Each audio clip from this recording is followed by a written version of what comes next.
Howdy. We are doing tier lists for all of the characters, and we are now on to Remembrance. And this is a very short path, a short video, because of there only being 4 characters in this path. So watch, we'll make it into a 2-hour video. No, not really. But yeah, Memo Sprites, Remembrance, 4 characters. So here we go. We're going to go ahead and add the row above, because we do have one more row with this up here. And as with the other videos, I will clarify the meaning of each row. SS is very broken, shouldn't even exist. Just way too good, be it outright power, universal power, versatility, I guess you could say, like way too good across the board. They're just really, really strong. The kind of character that you're going to pull them and you're probably never going to stop using them. Way too good. Okay, realistically, this tier should not exist. S tier. Apex, top of the meta, really strong, not going to regret having them. Very, very good characters to have. A tier, really good. B tier, they're okay. C tier, they could use some help, and D tier's fucking dog shit. None of these characters are going in D tier, spoiler alerts. And honestly, we can just outright remove this row. Also, none of them go in C tier. What do you know? We can also, whoopsies, we can also remove this row. And then B tier, once again, don't need that row. Why are these characters way too good? Okay, I think this is more realistic, but also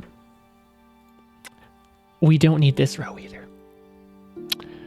Yes, they're that good. Let us begin.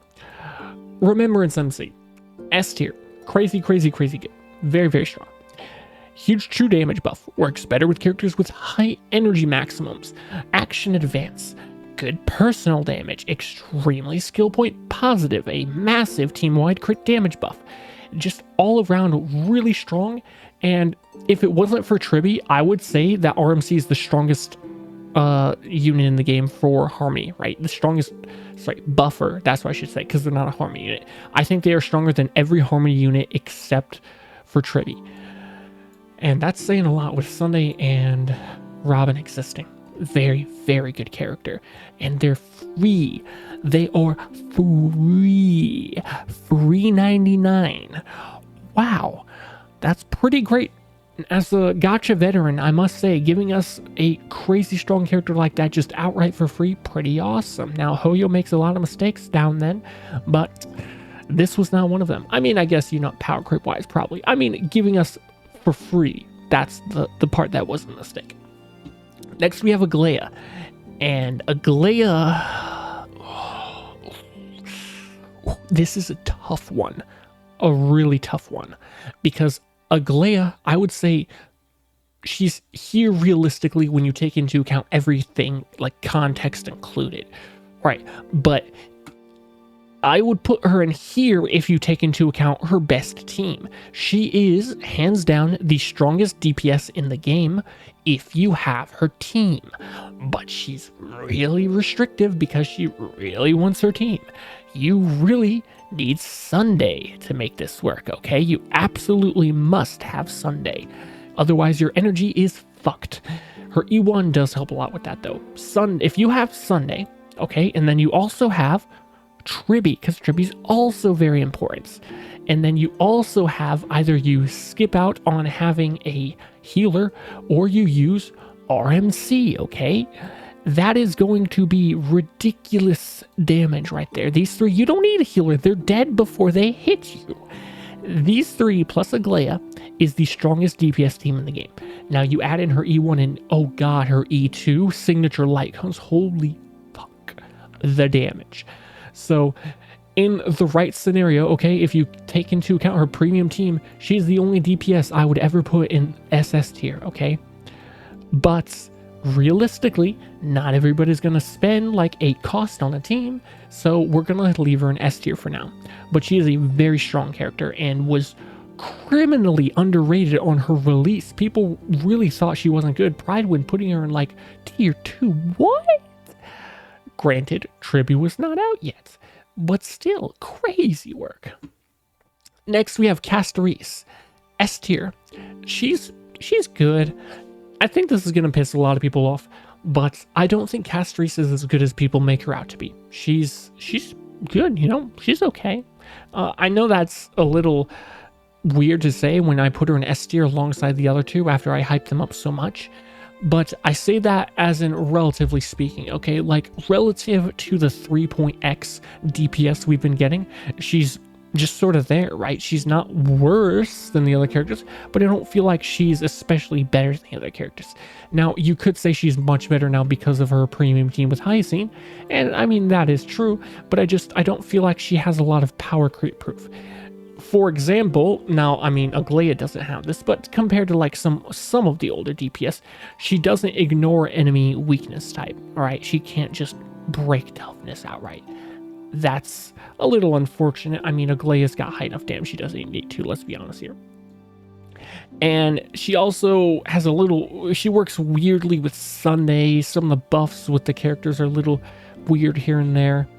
And sometimes with the dragon, when you get it and when you explode it, the action value and stuff, it doesn't line up quite well a lot of the time, or at least in my experience. And her damage is really good, don't get me wrong, especially against certain enemies, but it's not like game breaking or anything. Most of her power just comes from the fact that she synergizes well with a lot of the other meta characters, like RMC, Hyacinth, and Tribby. But I don't think Castries does anything that's crazy to warrant her being, like some people say, she's the best DPS in the game. I also think that her E1 is totally mediocre, and that her E2 is massively overhyped. Her E2 is not as crazy as some people think it is. Still though, she's a really strong character right now, but I don't believe that Castries is power creep proof. Or as far as DPS go, like how long the DPS is going to last, how good they will be a year from now, I put Hyacinth pretty low in that regard.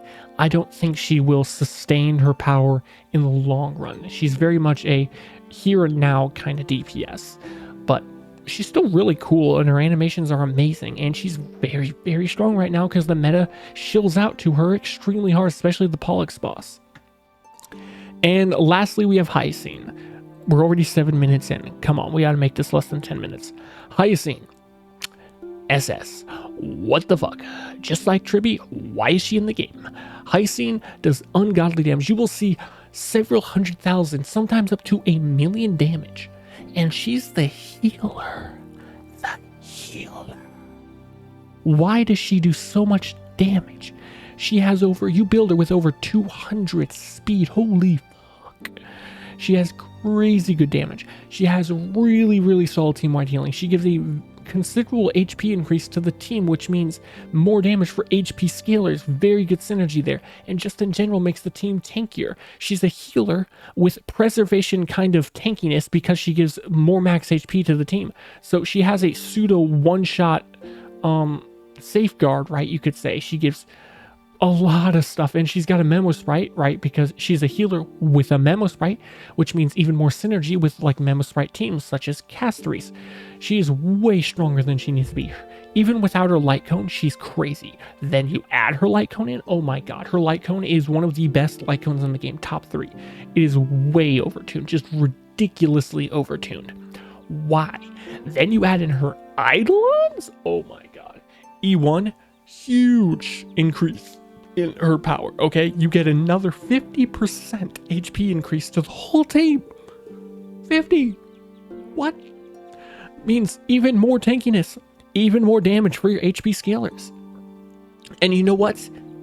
Max HP means her max HP buff applies to herself, which means she gets more HP, which means she gets more healing, which means she gets more damage because her damage from fat fuck skills off of the healing that she does. And then the second part gives basically the whole gimmick of Luocha or Gallagher, how they have healing when teammates attack. She can have that with permanent uptime. Luocha can't have permanent uptime, and neither can Gallagher in a lot of situations. She just outright can have that easily. Huge healing. Every time a teammate attacks, just more healing, more healing, more healing. It's ridiculous. And this is still the same Eidolon. Both of these things these could be separate Eidolons. This is just her E1, okay? Both effects. And what do you know? More healing, more damage. Two different things in her E1, not just benefiting the whole team in a huge way, but also massively increasing her personal damage. Then her E2, 30% team-wide speed buff. What the hell? That is ridiculous. If that was on a Harmony unit, that would be ridiculous. But the fact that it is on a sustain unit, a healer, why? Why? If you have her light cone, it's got 100% uptime. 100% uptime on a 30% speed buff. For reference, Bronya can give a 30% speed buff for one turn to one unit with her E2.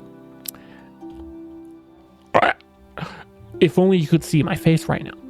Crazy. Hyacinth is crazy, crazy, crazy, crazy, crazy, ridiculously, absurdly overpowered. She should not be in the game. I love her. I'm a raging Hyacinth simp. Hyacinth best girl.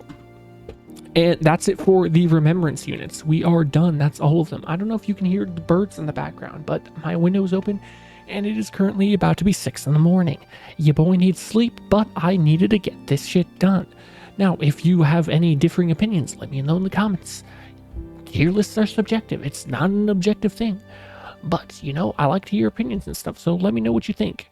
And that's going to do it, though. Adios.